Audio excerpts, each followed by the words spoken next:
يريدون أن يطفئوا نور الله بأفواههم ويأبى الله إلا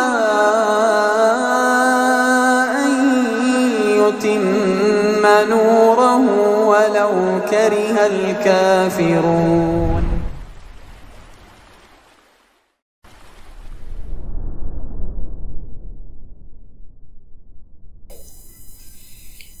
فإن أصدق الحديث كتاب الله وخير الهدي هدي محمد صلى الله عليه وسلم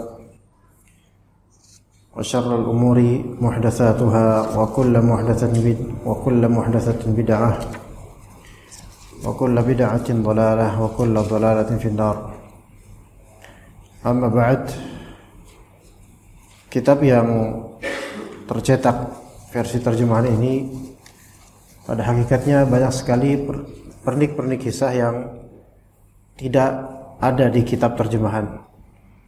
Namun di kitab aslinya itu ada dan banyak.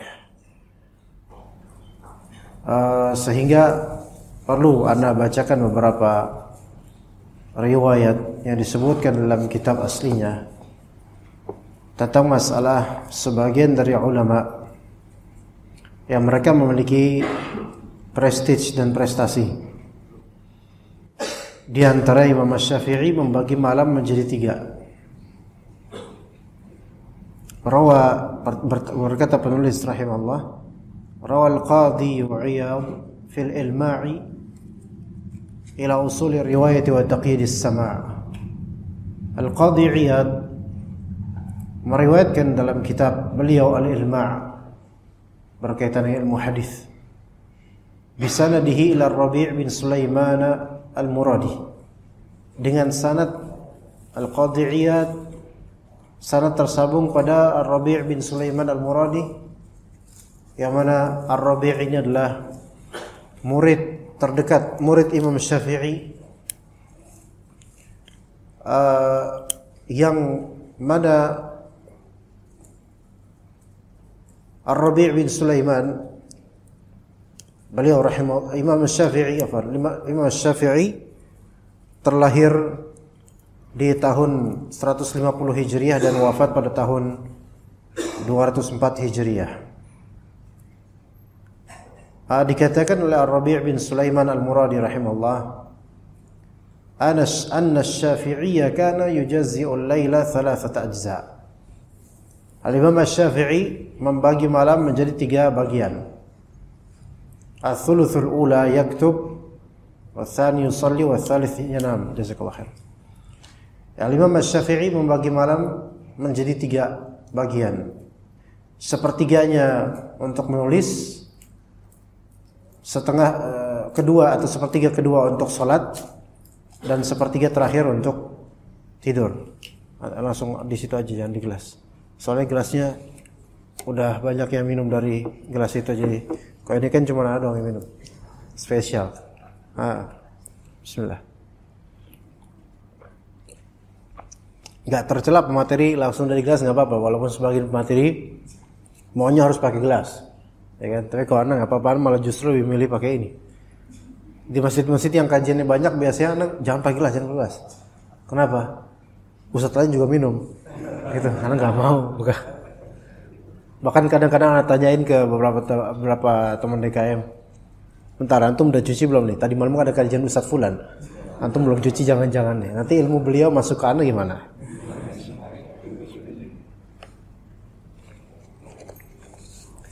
Jadi sepertiga pertama untuk menulis, sepertiga kedua untuk sholat, dan sepertiga ketiga untuk tidur. Atau mungkin tidak urutan, tapi pokoknya sepertiga masing-masing. Begitu juga yang dilakukan oleh Abu Ubaid. Dikatakan oleh penulis, walam yakun hadza halal imam Syafi'i wahdah. Hal seperti ini bukan hanya satu-satunya Imam Syafi'i yang melakukannya, membagi malam menjadi 3. Bal kana alaihi katsirun min ulama'is salaf istifadatan min sa'atil lail. Bahkan banyak dari ulama salaf mereka mengambil faidah dari momentum-momentum malam. Wahia thuluthul umuri aw rubu'uh, yang mana momentum malam itu adalah sepertiganya umur atau seperempatnya. Wa ghutinaman, atau membagi malam menjadi sepertiga atau empat, ya. Wa ghutinaman li sukunil harakati fil laili wa khuluwi dhihni min masyaghilin nahar. Di antara hal yang bisa kita dapatkan faedah dan kebaikan dari malam hari adalah yaitu menggapai ketenangan fisik di malam hari dan kosongnya zihin, yaitu fikiran dari kesibukan-kesibukan dunia. Namun kenyataannya sekarang dengan adanya internet, masyagil kesibukan yang sejatinya itu di siang hari itu kadang tetap terwujud di malam hari dengan adanya internet. Ya. Di sini diantaranya Al-Khatib Al-Baghdadi rahimahullah, beliau punya kitab Tarikh Baghdad. Ya. Kitab Tarikh Baghdad ini adalah kitab biografi para ulama ya, di sebelum masa Al-Khatib Al-Baghdadi. Dan beliau ketika itu menuturkan biografi Al-Imam Abu Ubaid Al-Qasim bin Sallam Al-Harawi Al-Baghdadi. Al-Qasim bin Sallam termasuk ulama ahlu sunnah sezaman dengan Imam Syafi'i. Sezaman dengan Imam Syafi'i, namun lebih panjang usianya Al-Qasim bin Sallam ini. Memiliki beberapa kitab akidah beliau. Al-Qasim bin Sallam wafat pada tahun 151 Hijriah. Afwan, salah. Al-Qasim bin Sallam lahir pada tahun 151 Hijriah. Al-Imam Syafi'i lahir pada tahun 150 Hijriah. Jadi beda 1 tahun dari segi kelahiran. Namun wafatnya Imam Syafi'i itu 204 Hijriah. Tergolong agak awal wafatnya, 54 tahun Imam Syafi'i wafat, namun namanya seperti itu legendanya. Al-Qasim bin Sallam mungkin bisa dikatakan hampir seluruh dari kita belum pernah mendengar ini. Namun ini ada di antara ulama Ahlus Sunnah pada zamannya. Lahir 151 Hijriah dan wafat 224 Hijriah. Jadi total umurnya itu 73 tahun. Ya. Adapun Imam Syafi'i hanya 54 tahun. Ya. Namun fadilah yang Allah berikan pada Imam Syafi'i dari segi ilmu dan ketersohoran jauh dibandingkan Al-Qasim bin Sallam, dan Allah lebih tahu derajat masing-masing di akhirat nanti. Nah, Al-Khatib Al-Baghdadi beliau mengatakan tentang Al-Qasim bin Sallam, kana yaqsimul laila thalathan atau aslasan. Al-Qasim bin Sallam beliau membagi malam menjadi 3. Fayusalli thuluthah wa yanamu thuluthah wa yad'u ay yu'alliful kutuba thuluthah. Beliau membagi malam sepertiganya untuk salat, sepertiganya untuk tidur, dan sepertiganya untuk ta'liful kitab, yaitu mengarang, menulis kitab. Ulama-ulama seperti ini kenapa memfokuskan menulis kitab pada malam hari bukan pada siang? Karena membaca kitab dengan menulis kitab, konsentrasi yang lebih dibutuhkan dan kejernihannya adalah pas menulis. Kadang menulis itu membutuhkan membaca, namun membaca belum tentu membutuhkan menulis. Pun kalau menulis hanya menulis rangkuman atau garis-garis, itu kalau kita. Namun ketika antum menulis suatu karya, maka membutuhkan eksploitasi zihin, benak, akal, dan juga eksploitasi source, yaitu sumber dari kitab-kitab. Ada kalanya seorang penulis ketika dia menulis suatu artikel atau materi, ya, terhampar di sekitarnya kitab-kitab yang terbuka. Yang dari kitab itu dia akan nukil. Ya. Di antara kitab yang nukilannya termasuk sangat banyak,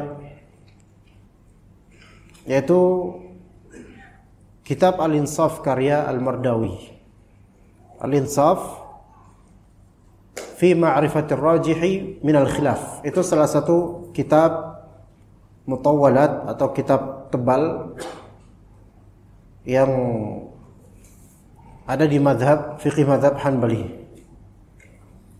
Yang mana kitab ini aslinya adalah mensyarah dan menjelaskan lebih panjang mengenai kitab Al-Muqni' karya Al-Imam Al-Muwaffaq Ibnu Qudamah rahimahullah. Ini di antara kitab-kitab ulama zaman dahulu yang itu di era 9 Hijriah. Kitab Al-Insaf karya Abul Ala Al-Mardawi, sebagian membaca Al-Mardawi, wafat pada tahun 885, sezaman dengan Ibnu Hajar Al-Asqalani yang wafat tahun 852. Artinya di masa 9 Hijriah. Kitab ini nukilannya itu luar biasa banyak. Maksudnya di kitab ini satu permasalahan aja, maka Al-Mardawi akan menyebutkan khilaf di antara ulama dalam satu permasalahan, terutama sekali dalam mazhab Hanbali, dan disebutkan di situ ada ratusan kitab yang beliau teliti dalam rangka merumuskan kitab Al-Insaf fi Ma'rifatil Rajih min al-Khilaf. Misalnya dalam satu masalah, misalnya masalah apa?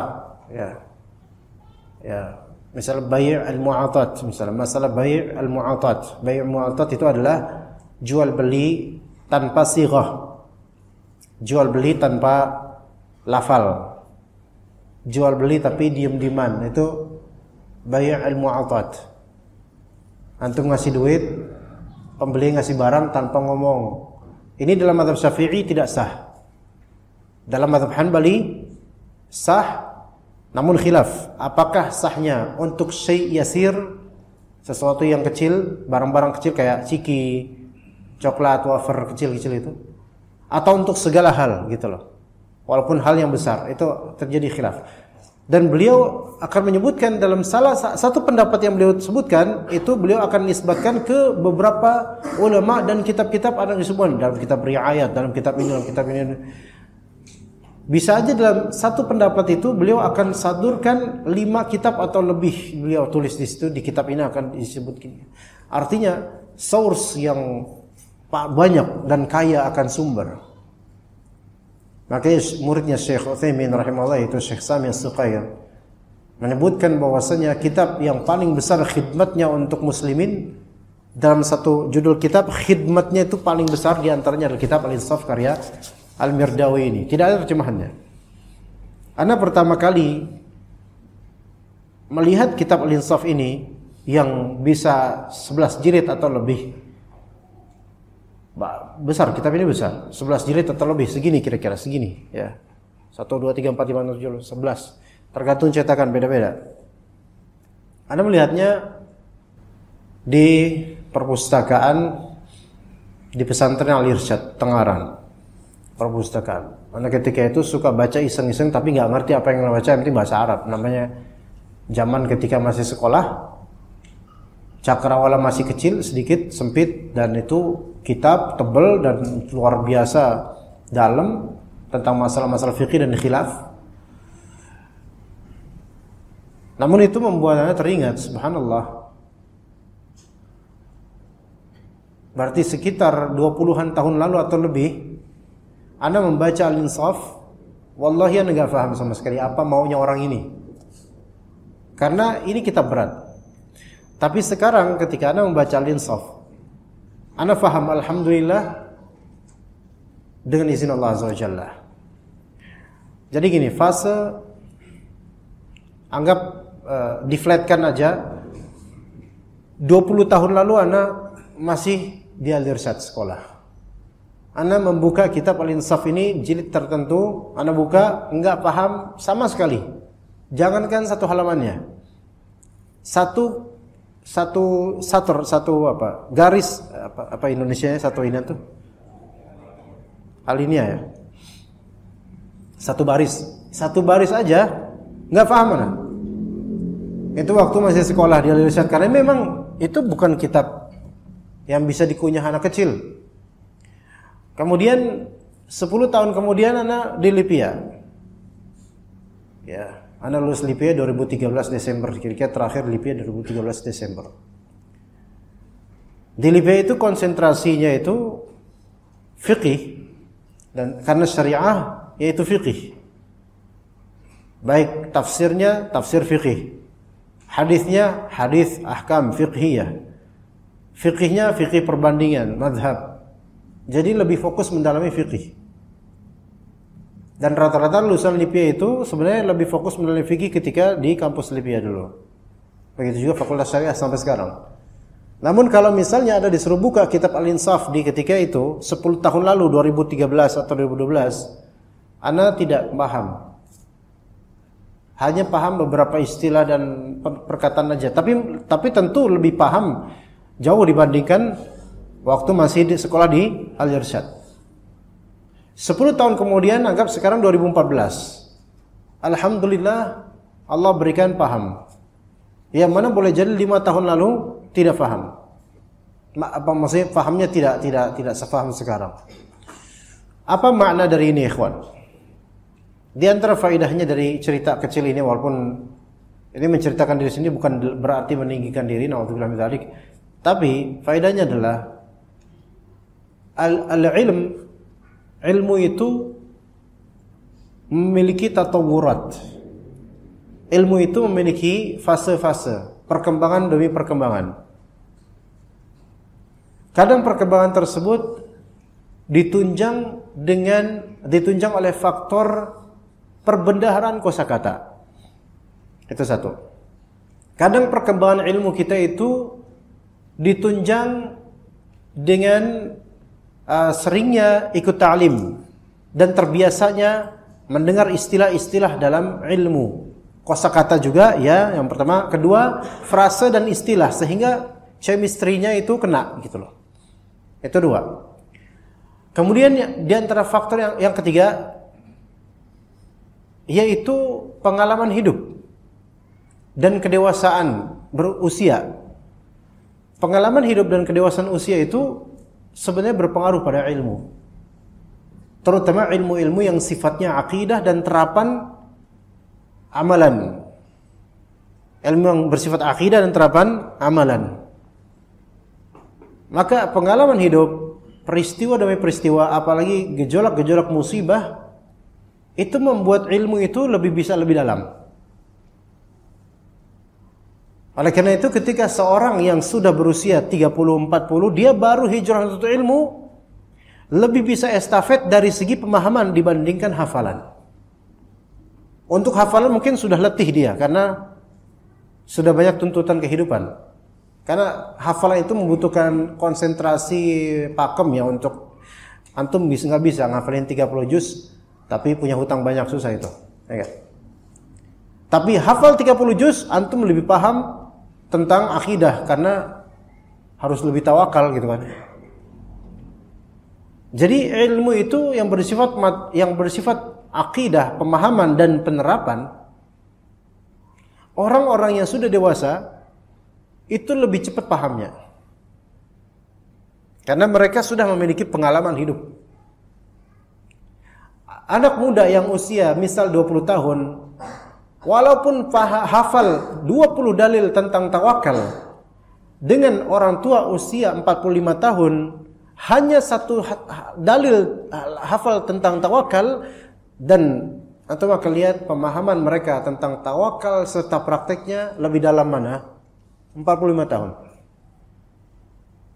Artinya kalau kata mereka belajar di waktu kecil, kata Ali bin Abi Thalib, dinisbatkan pada Ali bin Abi Thalib, kemudian jadi lagu kasidahan terjemahannya. Belajar di waktu kecil apa ya? Seperti apa ya? seperti mengukir air di batu, mengukir batu di atas air, mengukir.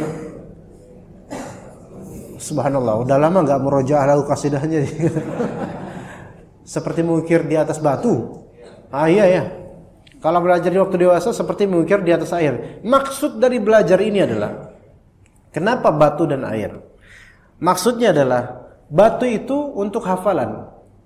Karena sekali hafal, antum terukir pakemnya gitu-gitu aja. Adapun air itu pendalaman. Kalau antum belajar di usia tua, tetap bermanfaat, lebih dalam. Begitu. Ya, maka nggak ada kata terlambat untuk belajar sebenarnya.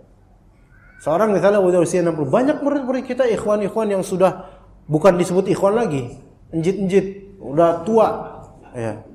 Udah tua. Itu tatapannya itu hanya tatapan menuju barzakh aja, udah nggak lama mungkin. Bismillah.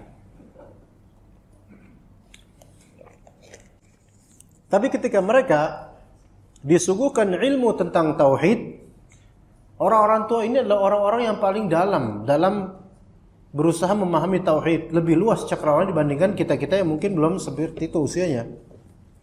Karena pengalaman hidup dikorelasikan di pentas kehidupannya gitu loh. Seperti itu.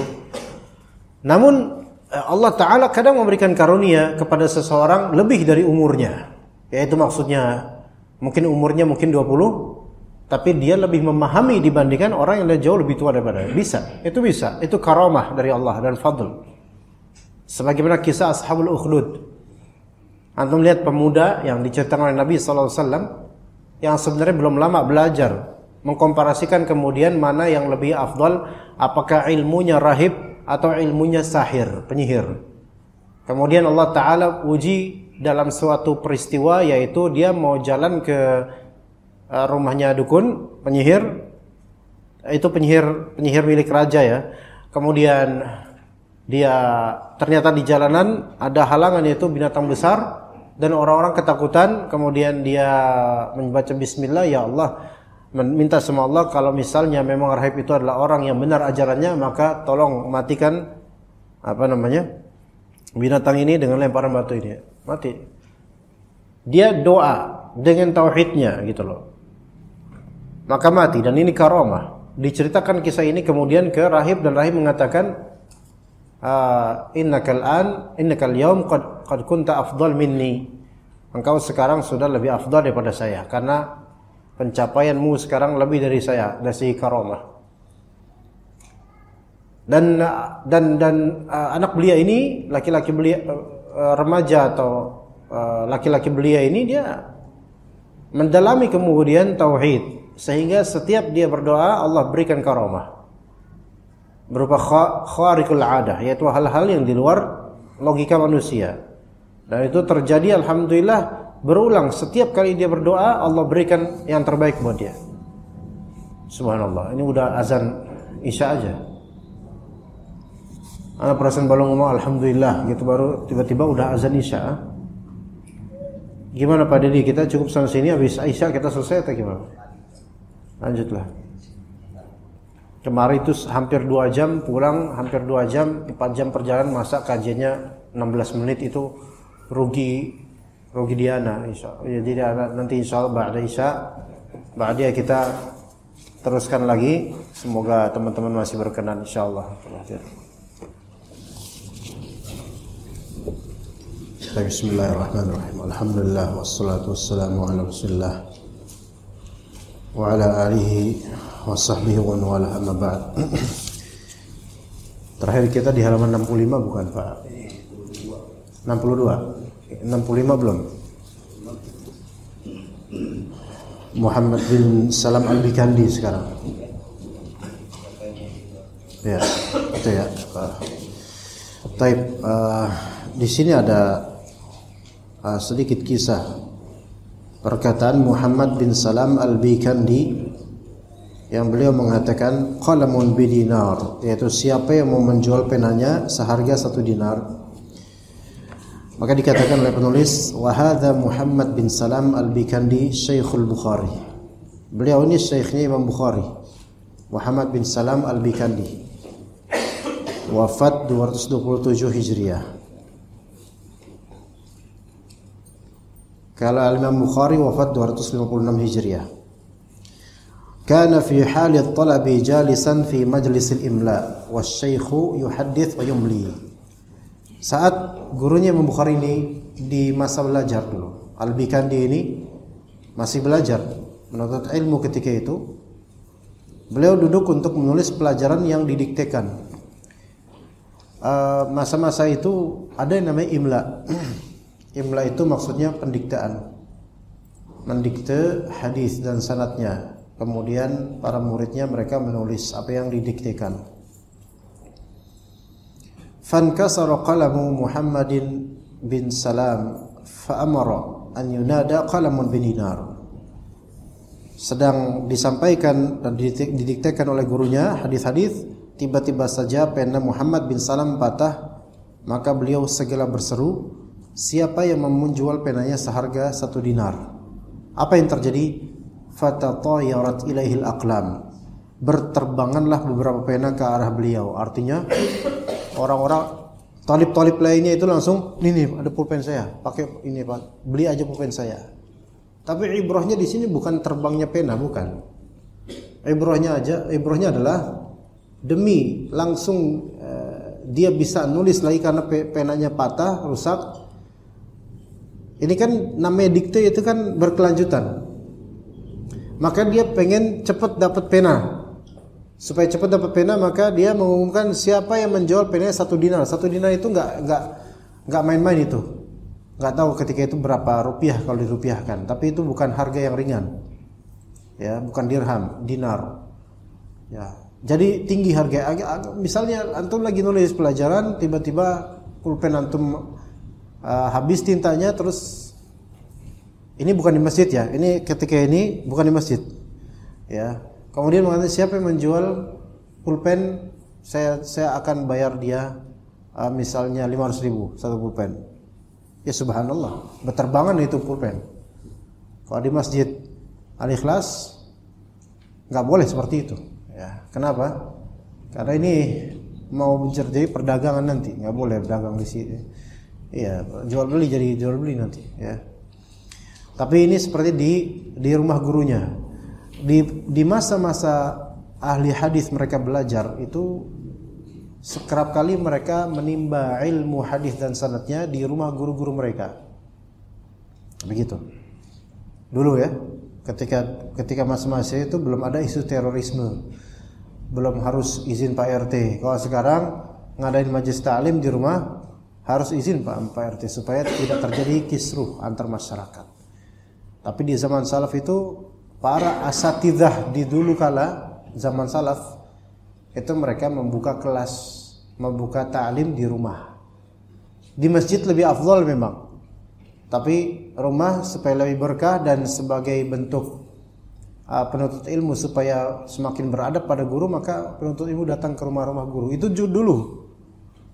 Namun sekarang ini privasi guru itu lebih harus dijaga, beda dengan zaman ketika itu jemaah. Karena guru di zaman dulu itu salaf nggak banyak macam-macam. Kalau sekarang macam-macam gitu. Udah gitu kualitasnya juga nggak seperti dulu.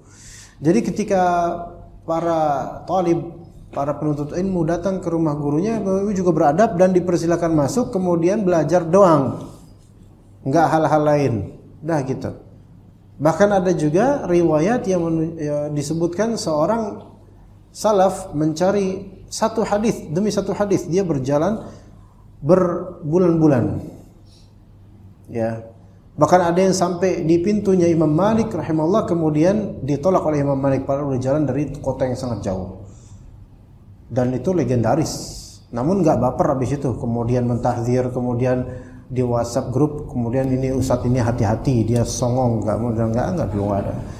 Murid dulu beda sama sekarang. Karena memang keadaannya beda, ya, keadaannya beda. Ya. Maka sebenarnya kalau yaitu yang anak pribadi juga adakan sebenarnya, yaitu beberapa ikhwan datang ya ke rumah untuk ngaji sama itu sudah sejak 8 atau 9 tahun lalu, sejak 2013 2014 Ya, itu alhamdulillah Anda mengundang beberapa ikhwan-ikhwan muda untuk datang ke rumah. Ngaji, belajar tafsir As-Sa'di, tafsir yang lain, dan kemudian bahasa Arab, itu udah biasa. Dan sejujurnya sekarang mencari yang seperti itu susah. Mencari anak-anak muda yang betul-betul mau datang ke rumah ustadz atau ke rumah guru untuk ngaji benar-benar kitab, itu nggak semudah 8 tahun lalu.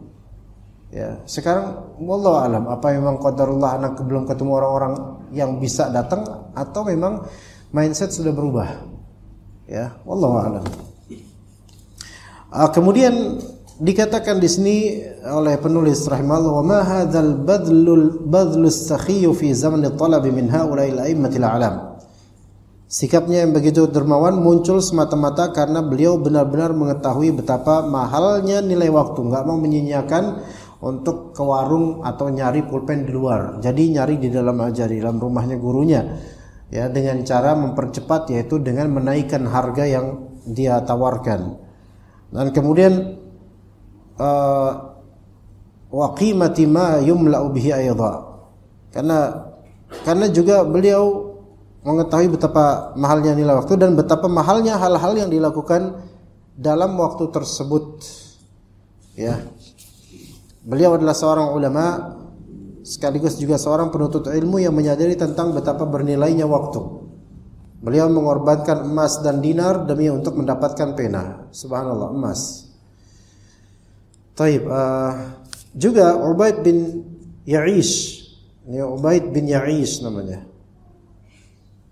Tulaqqimuhu ukhtuhu al-'asha'a 30 sanatan liyaktub al-hadits. Ubaid bin Ya'ish disuapi makan malam oleh saudari perempuannya selama 30 tahun. Yaitu saudarinya, mungkin adiknya. Selama 30 tahun. Untuk apa? Demi menulis hadis. Wa haka al-Hafiz adz-Dzahabi fi Siyar A'lamin Nubala. Al-Imam Al-Hafiz adz-Dzahabi rahimahullah menceritakan dalam kitabnya Siyar A'lam An-Nubala fi tarjamatil muhaddits al-kabir Ubaid bin Ya'ish. Terkait dengan biografi ahli hadis yang masyhur besar, yaitu Ubaid bin Ya'ish, itu gurunya Imam Bukhari dan Imam Muslim. Maka kata Al-Hafiz Ibnu Adz-Dzahabi, Syamsuddin Adz-Dzahabi rahimahullah, Ubaid bin Ya'ish ini huwa al-Hafiz al-Hujjah al-Awhad. Beliau adalah seorang hafiz yang hujjahnya paling tanding. Ini terjemahan kurang cocok. Seorang hafiz yang hujjahnya paling tanding. Ada 3 istilah ini: al-hafiz, al-hujjah, al-awhad. Al-hafiz ini maksudnya adalah seorang alim ahli hadis yang menghafal ratusan ribu hadis. Itu al-hafiz. Di zaman mutaqaddimin, era-era awal perkembangan ilmu riwayat hadis, istilah al-hafiz itu tidak disematkan kepada penghafal Quran. Karena zaman ketika itu penghafal Quran itu terlalu banyak. Seorang umumnya ketika dia ahli hadis pasti hafal Quran. Dan belum tentu yang hafal Quran ahli hadis. Maka penghafal Quran sangat banyak, dan ulama ketika itu rata-rata hafal Quran. Karena safiyuz zihn, yaitu jernihnya benak ketika itu, dan belum banyak urusan seperti sekarang. Juga ulul himmah, tingginya ihtimam dan himmah, perhatian dan juga cita-cita mereka. Makanya pengistilahan yang tinggi ketika itu digelari pada al-hafiz, digelari pada ahli hadis yang menghafal ratusan ribu hadis, bahkan bisa saja 1 juta lebih. Maksud dari ratusan ribu hadis adalah yaitu menghafal sanad-sanadnya. Walaupun untuk 1 hadis, hadisnya sama, boleh jadi 10 sanad, maka ini disebut dalam era mutaqaddimin sebagai 10 hadis. Misalnya hadis Nabi sallallahu alaihi wasallam, hadis Nabi sallallahu alaihi wasallam misalnya al-mar'u 'ala dini khalilih. Seseorang itu sesuai dengan keagamaan kekasih terdekatnya misalnya. Maka ini 1 hadis dari segi matan.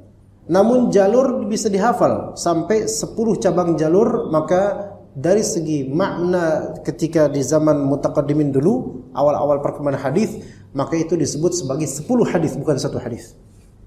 10 hadis bukan 1 hadis. Ya. Dan al-hafiz, sebutan al-hafiz itu julukan untuk yang hafal cabang-cabang turuq riwayah, yaitu jalur-jalur periwayatan itu. Satu hadis matan maka bisa sampai 20 sanad. Maka 20 ini disebut 20 hadis. Ya, baik hadisnya sahih, dhaif atau bagaimana, ada yang bermasalah, ada yang mursal dan ada yang inqita' dan seterusnya, itu semua mereka faham umumnya ahli hadis. Apalagi a'immatul alam yang seperti Ibnu Ma'in, kemudian Imam Ahmad, dan apalagi Imam Bukhari, syekhnya para ulama ahli hadis. Ala kulli hal, kemudian julukan al-hafiz ini masih terus ada. Terus sampai Al-Imam Nawawi juga disebut al-hafiz. Kemudian Az-Zahabi, ya Az-Zahabi yang setelah datangnya Nawawi, Az-Zahabi terus kemudian Nawawi, Syekhul Islam, Az-Zahabi, itu juga disebut al-hafiz. Ibnu Rajab Al-Hanbali disebut al-hafiz. Ibnu Hajar Al-Asqalani disebut al-hafiz. Ya, Al-Iraqi disebut al-hafiz. Sebelum 1000 Hijriah banyak sekali sebutan al-hafiz rata-rata disematkan untuk siapa? Imam ahli hadis yang populer dan menghafal ratusan ribu atau bahkan sejuta hadis lebih, jalur hadis. Namun dari era 1000 Hijriah sampai kekinian, apalagi sekarang ini, julukan al-hafiz untuk siapa? Untuk penghafal Quran yang hafal 30 juz walaupun cuma satu qiraat yang dihafal. Maka cukup itu dijuluki secara urf, hakikat urfnya sekarang sebagai al-hafiz. Boleh enggak menggelari seseorang ketika dia memang hafal Quran total 30 juz kita al-hafiz? Boleh, boleh. Karena itu sudah menjadi hakikat urf sekarang. Iya. Bahkan ada yang disebut hafiz namun dia tidak hafal Quran, bahkan juz 30 aja belum. Itu murid anak-anak UNJ, si Hafiz namanya. Ada yang namanya Hafiz di sini? Mohon maaf Pak. Iya. Tapi antum hafal 1 juta hadis Pak. Masya Allah. Nah, jadi Ubaid bin Ya'ish ini gurunya syekhnya Imam Bukhari dan Muslim. Dan Ubaid bin Ya'ish ini beliau al-hafiz dalam artian bukan sebatas penghafal Quran, malah justru hafal ratusan ribu atau bahkan 1 juta hadis dari segi sanad lebih dari itu mungkin. Ya, maka istilah dan julukan kadang menunjukkan seberapa standar zaman. Maka standar zaman sekarang al-hafiz itu hanya hafal 30 juz. Dan standar era mutaqaddimin, era lama itu al-hafiz enggak cukup hafal 30 juz, harus hafal jalur-jalur ratusan ribu hadis. Subhanallah. Al-hafiz itu baru. Ya. Dan di zaman Nabi SAW yang hafal Quran itu tidak disebut hafiz, tapi disebut qari. Qari apa artinya? Pembaca Al-Quran. Pembaca doang itu udah hafal Quran gitu loh, Pak. Paham enggak? Kalau sekarang qari, uruf sekarang qari itu yang biasa melengking suaranya di acara-acara maulidan dan acara kematian dan seterusnya. Qari. Hafiz enggak? Qari iya, itu banyak sekarang. Ya. Yang memang tujuan dia bisa baca Quran dengan segala nada dan langgam itu supaya bisa diundang. Dia acara-acara maulid, tahlil, kematian 7 hari, 40 hari, 1 tahun, haulan, 1 abad, 2 abad, 3 abad, 4 dinasti dan seterusnya. Nah, itu qari versi sekarang. Yang antum lihat enggak hafal Quran, hanya hafal ayat-ayat yang cocok buat kematian orang, cocok buat tahlil, cocok buat ini dengan nada yang sama, template-nya gitu dah. Dan kalau imam template-nya kayak gitu, qari. Ini standar yang sangat downgrade. Kalau di masa Rasulullah SAW, qari itu adalah hafiz dan alim. Qari, cuman pembaca Al-Quran itu adalah yang udah hafal dan yang mengilmui apa yang dia hafal. Iya. Adapun hafiz ketika di zaman tabi'in, setelah zaman tabi'in, maka bisa dikatakan hafiz di situ adalah istilah untuk orang yang mentadwin Al-Quran. Mentadwin itu yang menulis Al-Quran. Ya, hufazul Quran di sini maksudnya yang menulis Al-Quran supaya tidak hilang Karena mereka kan dihafalan, kemudian supaya di sini hafiz di sini maknanya penyimpan, pendokumentasian Al-Quran dengan tulisan supaya nggak hilang gitu loh. Karena betapa banyaknya yang wafat di medan perang dari para hafiz Al-Quran, dari para qurra yaitu penghafal Quran dan orang yang berilmu, begitu. Maka istilah-istilah itu perlu dipahami sesuai dengan konteks zamannya, gitu loh. Allah Ta'ala berkata di surat Yusuf alaihissalam, waja'atis sayyaratu. Ja'at artinya datang. Sayyara apa artinya? Sekarang sayyara artinya apa? Mobil. Memang di zaman Nabi Yusuf sudah ada mobil? Datang mobil? Enggak ada. Jangan bilang, ternyata mobil sudah diinvent sejak ribuan tahun lalu di zaman Nabi Yusuf. Buktinya di surat Yusuf ada as-sayyarah. Sayyarah itu kan mobil. Ya akhi, antum tuh mahamin ayat harus sesuai dengan konteks turunnya ayat, dipahami ketika itu di bahasanya. Maka ketika di zaman salaf disebut qari, itu tidak sama dengan qari sama sekarang. Jangan dibayangin misalnya Abdullah bin Mas'ud, kemudian dia di tengah-tengah para sahabat kemudian membaca Bismillah. Enggak ada. Itu di Mesir aja, mah di Indonesia dan di beberapa tempat. Itu qari di sini sekarang. Tapi di zaman salaf itu enggak ada qari yang seperti itu. Begitu. Juga al-hafiz, istilah-istilah seperti ini dipahami sesuai dengan eranya. Al-hafiz, al-hujjah. Al-hujjah, maka ini termasuk lafal ta'dil yang tinggi, al-hujjah. Al-hujjah maksudnya apa? Hujjah ini dalil. Artinya alim ini adalah dalil. Omongannya itu benar, riwayatnya itu benar, gitu loh. Itu namanya al-hujjah. Ya, seperti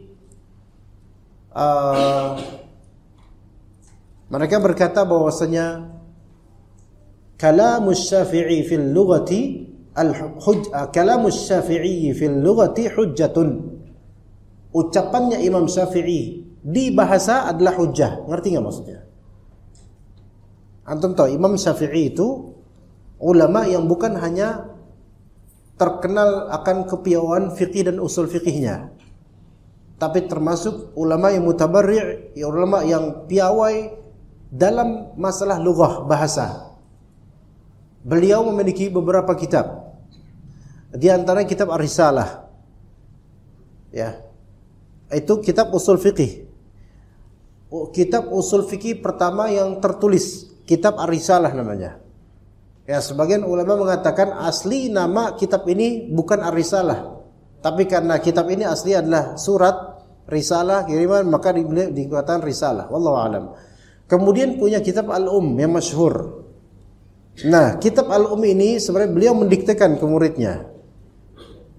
Taib, kalau kita baca versi Arabiknya kitab-kitabnya Imam Syafi'i, ya, di antara Al-Um terutama, itu kita akan dapatkan bahasa Imam Syafi'i ini bahasa yang mengandung nilai kesusastraan dan beda dengan bahasa umum. Kadang beberapa lafal itu Masya Allah di kitab, pokoknya semua kitab Imam Syafi'i. Arti kalamnya Imam Syafi'i ini kalam yang maknanya bagus dan peletakan sisi balaghahnya dan bahasanya juga Masya Allah. Nah, kata para ulama, inilah Imam Syafi'i ini faqih sekaligus lughawi, pakar fikih dan pakar bahasa. Maka ucapan Imam Syafi'i dan kosakata Imam Syafi'i, penentuan huruf, penentuan kalimat-kalimat, penentuan kalimat Imam Syafi'i itu adalah suatu hujjah dalam lughah. Apa makna hujjah dalam lughah? Dalil dalam lughah. Maka ketika Imam Syafi'i mengartikan ini lafalnya ini, makna ini, maka itulah yang dipakai oleh para pakar lughah, para pakar bahasa setelahnya. Ngerti enggak? Ngerti maksudnya hujjah di sini enggak, jemaah? Hujjah di sini artinya dalil gitu loh. Ya. Orang ini sebagai petunjuk gitu loh. Itu hujjah. Kemudian Ubaid bin Ya'ish juga disifati al-auhad. Al-auhad inilah yang disebutkan di sini, yaitu tiada tandingannya. Al-auhad tiada tandingannya. Ya, kadang-kadang ada sedikit mubalaghah dalam pengistilahan. Abu Muhammad Ubaid bin Ya'ish al-Kufi al-Mahamili al-Attar. Haddatha anhu al-Bukhari fi juz'i raf'il yadain wa Muslim fi sahih wal Nasa'i biwasitah wa Abu Zur'ah ar-Razi wa Muhammad bin Ayyub al-Bajali dan seterusnya. Banyak sekali sini murid-muridnya dari ulama yang besar, dan beliau wafat pada tahun 229 Hijriah. Qala Ammar bin Raja berkata, Sami'tu Ubaid bin Ya'ish yaqul, aku pertama mendengar Ubaid bin Ya'ish menuturkan, aqamtu 30 sanatan ma akaltu biyadi bil lail. Aku selama 3 tahun tidak pernah makan malam dengan tanganku sendiri.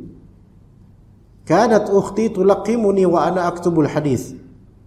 Saudara perempuanku lah yang menyuapiku sementara aku terus menulis hadis. Faham enggak sini?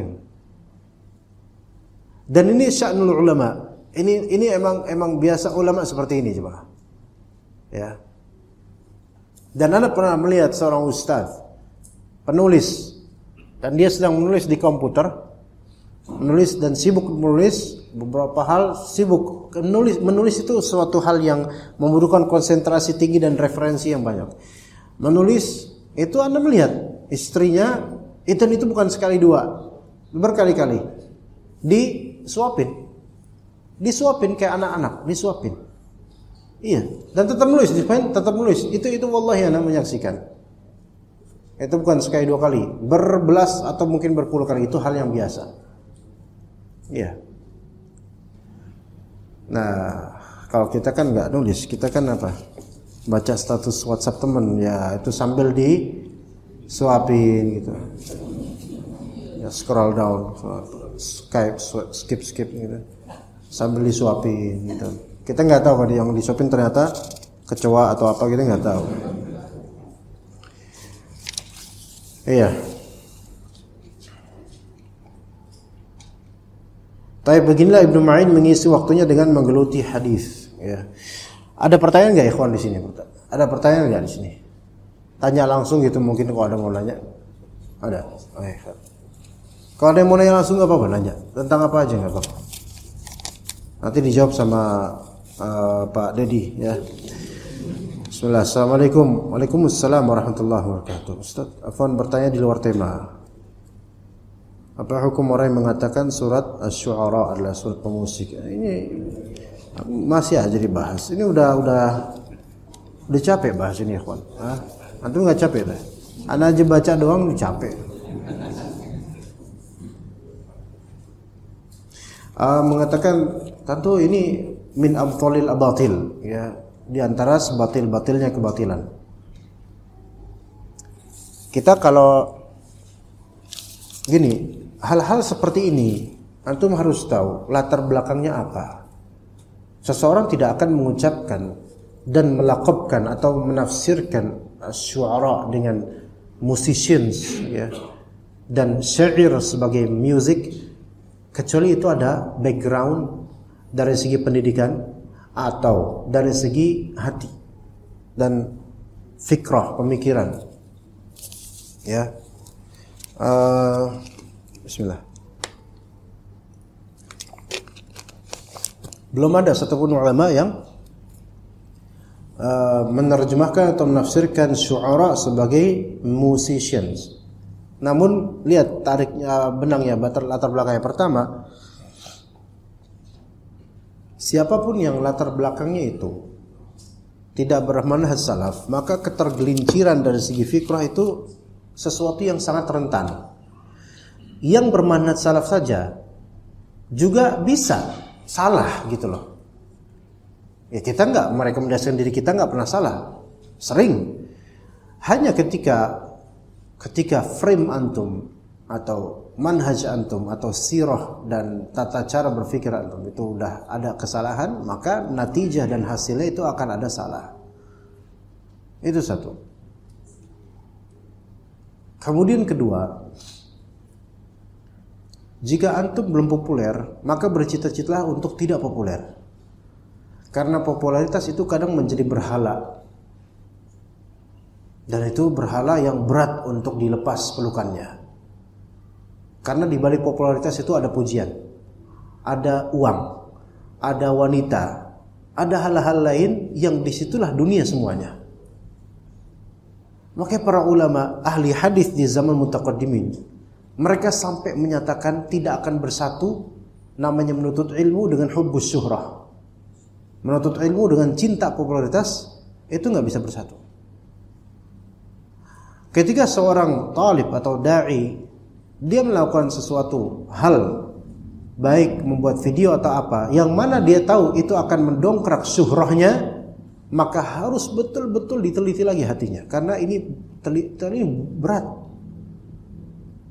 Seseorang boleh jadi dia dikabulkan oleh Allah keinginannya untuk populer, dan ketika sudah populer dia hanyut dan susah untuk kembali. Namun kita mohon pada Allah, seandainya kita berada di posisi populer, ada titik di hati kita di mana kita ingin kembali seperti orang biasa. Namun begitulah keadaan ketika kita sudah terombang-ambing di lautan popularitas. Untuk ketepian itu sulit sekali. Maka kalau antum mendapatkan yang seperti ini, menolak untuk rujuk, satu sisi ini takabur, tapi sisi lain tolong pahami bahwasanya orang ini harus ditolong, harus didoakan di fi dhahril ghaib, yaitu tanpa sepengetahuan orang ini harus didoakan.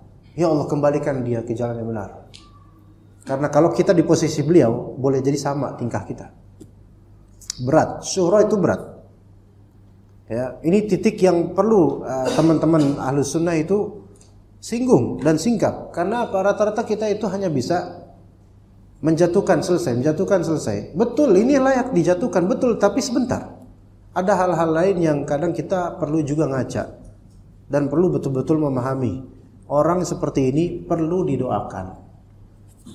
Disalahkan harus, tapi didoakan. Karena dia muslim. Dan nggak boleh kita langsung mengatakan ini kafir. Nggak, jangan langsung hal seperti itu memang menjurus ke sana, tetapi kita nggak tahu lebih detailnya apa maksudnya. Susah ikhwan. Orang kalau udah antum kalau udah jadi presiden, antum ada hal-hal yang pengen antum rujuk kepada bagaimana jadi masyarakat biasa, tapi nggak bisa karena antum sudah kadung di presiden. Gitu. Jangankan sampai presiden. Antum diposisikan oleh masyarakat sebagai ketua DKM. Ada banyak momentum antum diposisikan seperti itu, nggak bisa antum bersikap seperti orang biasa. Dan itu seperti jebakan yang membuat hati kecil pengen seperti orang biasa, namun nggak bisa. Gitu loh Pak. Ikhwan. Maka doakan orang-orang seperti ini. Mereka orang-orang seperti ini sedang terjebak. Mungkin mereka tahu bahwa saya diri sedang terjebak. Tetapi Allah yang memberi hidayah. Iya. Manusia kadang-kadang ketika dia sudah terjebak di syahwatnya, tergelora, dia tahu ini salah. Tapi enggak bisa dia keluar. Enggak bisa. Kecuali kalau Allah tolong. 1000 ahlu sunnah mau menasihati orang seperti ini. Kalau belum Allah tolong enggak mempan. Maka yang dibutuhkan sekarang minta kita sama Allah supaya orang ini rujuk. Karena berat, fatal, berat. Itu sisi yang kedua. Sisi yang ketiga, kenapa kok sampai begini gitu loh? Karena ketika seseorang tatanan ilmunya tidak ada akar yang sahih yang dibangun oleh para ulama zaman-zaman dahulu, maka dia pasti akan membuat hal yang diada-adakan, membuat hal-hal yang baru. Pasti itu. Karena akarnya aja baru, maka hasilnya pasti banyak hal yang ajaib, gharaib, baru, aneh. Dan wajar ketika terjadi shock culture dan juga ketika terjadi goncangan di masyarakat. Kenapa begini? Karena ini nggak biasa gitu loh. Maka wajar ketika memang banyak yang mengkritisi sampai menghinakan, itu wajar secara keterjadian dan kenyataan memang kayak gitu, harusnya memang seperti itu. Namun lagi-lagi kita doakan semoga Allah berikan hidayah. Dan suatu kesalahan fatal adalah menyamakan syair, sajak dan semisalnya dengan musik dengan rabit atau jami' berupa nada. Tidak semua nada itu layak disebut music. Ya. Music itu kan ada makna sifat, ada makna benda. Kalau benda instrumen, maka kita mengatakan ini musik. Tapi musik itu biasanya ke sifat penadaan. Namun ketika diliberalkan makna musik sebagaimana di zaman sekarang, banyak orang meliberalkan, yaitu membebaskan, meluaskan makna musik, maka semua yang bernada itu dianggap musik. Semua yang bernada secara teratur dianggap musik. Ya. Maka kita katakan wallahu alam, yang lebih sahih adalah musik itu adalah yang bernada dengan instrumen, dengan kesengajaan, maka itu musik. Dengan kesengajaan dan dengan nada juga dengan ada pengaturan, aransemen dan semisal, maka itulah musik. Maka seseorang ketika dia bersiul dengan nada, apakah itu bisa menjadi musik? Lihat instrumennya. Aslinya itu bukan musik, tetapi bisa dikiaskan dengan musik. Makanya beatbox itu kan, beatbox, tahu beatbox? Itu orang yang kesurupan mulutnya tuh. Nah, beatbox itu walaupun instrumennya bukan alat musik, ketika terjadi tasyabbuh dalam Islam, dalam fikih disebut tasyabbuh, penyerupaan yang disengaja, maka ini adalah musik. Ini sehukum dengan musik. Gitu loh. Tapi sebagian dari mereka ada musik akapela. Akapela kau ini tahu aja. Dia bukan nggak sampai level big boss, tapi mengandalkan suara dan bagian-bagian mulut kamu tanpa instrumen fisik musik, tapi kadang biasa di gereja-gereja kadang-kadang. Memang itu tidak pakai alat musik. Tetapi banyak kritikus terhadap nasyid-nasyid yang memang tidak pakai instrumen musik, namun pakai akapela. Sebenarnya nasyid itu dari bahasa Arab anasyid itu adalah insyad, yaitu seruan. Di zaman Nabi dan zaman jahiliyah, insyad itu adalah seruan untuk menggerakkan semangat dan dengan nada. Itu benar, benar. Dan biasa dengan syair, karena orang-orang Arab itu ahli syair, banyak ahli syair, dan mereka ketika membaca syair, melontarkan syair itu dengan nada. Itu. Tapi itu sama sekali bukan musik, bukan akapela juga. Kenapa? Tidak ada chorusnya. Ya enggak dengan teratur kayak sekarang. Kalau lagu kan walaupun akapela kan ada verse 1, kemudian bridge atau apa, ada chorusnya, dan pas chorus kan core barang-barang gitu. Dulu nggak kayak gitu, apalagi sampai nari-nari joget-joget. Nggak, itu boy band itu. Dulu nggak ada seperti itu. Artinya dulu itu syair itu dilantunkan betul, ada nada. Bahkan sampai syair yang berupa syair ilmu gitu, yaitu nazam, seperti Alfiyah bin Malik, nazam Imriti untuk Ajrumiyah misalnya, qala Muhammadun huwa ibnu Maliki. Itu dari zaman ke zaman, mau di Saudi, mau di Jakarta, mau di Jawa, mau di Indonesia, itu rata-rata para santri menghafalnya dengan nada. Iya.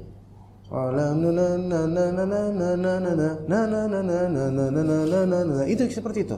Dulu di pesantren di Indonesia juga waktu tahun 90-an, tahun 90-an itu diajari seperti itu. Tapi itu sama sekali bukan musik. Lah, itu namanya bisa disebut insyad dan semisalnya. Itu syair juga, iya, syair juga. Tapi enggak ada sama sekali kepikiran dari para ulama dan tulabul ilm mengatakan itu musik dengan alasan itu bernada. Salah. Kita enggak pakai instrumen, dan kita tidak mentasbihkan, menyerupakan mulut kita dengan alat instrumen.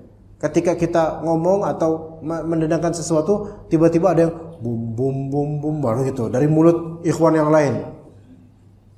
Bayangin kalau ikhwan salafi, jenggotan, wibawa gede, ngaji tauhid sunnah, anti bid'ah, tiba-tiba bikin band akapela terus beatbox, pupuk, satu suara ayam, satu suara keong, satu suara apa. Bayangin betapa memalukannya, ya. Nah, jadi ini bukan musik sama sekali. Kesalahannya adalah ketika memahami bahwasanya syair bernada, itu betul.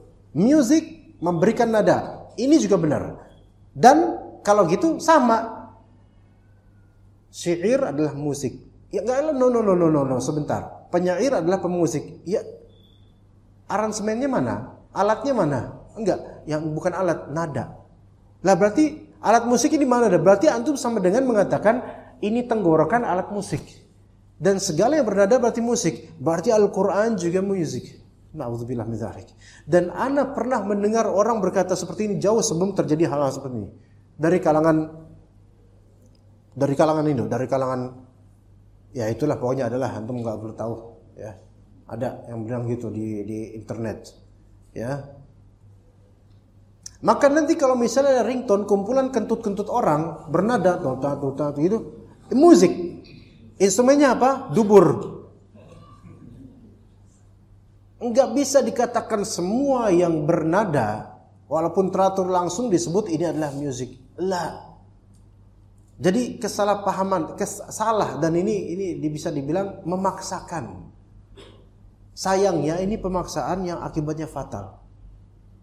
Kalau syubhat ini tidak di-counter dan tidak dilawan oleh para asatidzah dan kawan-kawan, itu orang akan menganggap bahwasanya ini lazim, enggak masalah, dan ajaibnya masih ada yang membela, subhanallah. Kita mendoakan bukan berarti membela syubhatnya, ikhwan. Kita mendoakan karena ini orang, ini saudara kita, kaum muslimin juga. Dia sedang sakit, sedang susah gitu loh untuk rujuk. Maka semoga Allah berhidayah. Karena ini fatal ke depannya. Belum lagi kemudian kitab yang dipakai rujukan adalah kitab yang bermasalah dari segi penulisnya dan penulisannya dan kesimpulannya. Maka banyak hal. Subhanallah, syu'ara, belum pernah ada ulama seperti itu. Sekiranya ada ulama-ulama dari luar negeri yang mendengar ada seorang dari kita itu bilang syu'ara ada surat pemusik dan ada sahabat yang merupakan pemusik, itu kita yang malu. Afwan, bukan orang Indonesia Pak, afwan. Orang mana? Ya, adalah malu kita. Semoga Allah berhidayah seperti ini. Tapi harus benar-benar yakin kesalahan ini bukan sekali. Seseorang tidak akan melakukan kesalahan fatal tiba-tiba, melainkan sudah ada muqaddimah demi muqaddimahnya. Karena Allah tidak akan menghukum seseorang dengan kesalahan sangat fatal kecuali sudah ada berlarut sebelumnya. Gak mungkin Allah menghukum seseorang tiba-tiba dengan kesalahan fatal, tiba-tiba gitu. Enggak. Manusia itu pada asalnya sesuai fitrah. Fa'abawahu yuhawidanihi wa yunassiranihi wa yumajjisanihi. Kedua orang tuanya atau lingkunganlah yang membuat agamanya itu berubah. Ya, dan di antara lingkungan yang diciptakan, di antara lingkungan yang dikondisikan oleh kalbu yang berbahaya adalah popularitas. Kalbu yang menginginkan popularitas itu berbahaya. Ya, maka bertawudzulah dari hubbus syuhrah, cinta popularitas. Ya, seperti itu. Ada pertanyaan lagi, Ikhwan? Langsung enggak ada? Oh, enggak ada, mungkin kita udahan. Ya. Kita cukup sampai sini insyaallah, mudah-mudahan yang sedikit bermanfaat. Afwan tadi ada telatnya luar biasa. Tapi memang enggak bisa enggak bisa cari cara lain untuk sampai lebih awal, ya. Qadarullah tadi macet sekali. Mudah-mudahan tetap bermanfaat insyaallah. Barakallahu fikum jami'an. Wa sallallahu ala nabiyyina Muhammad wa ala alihi wa sahbihi ajma'in.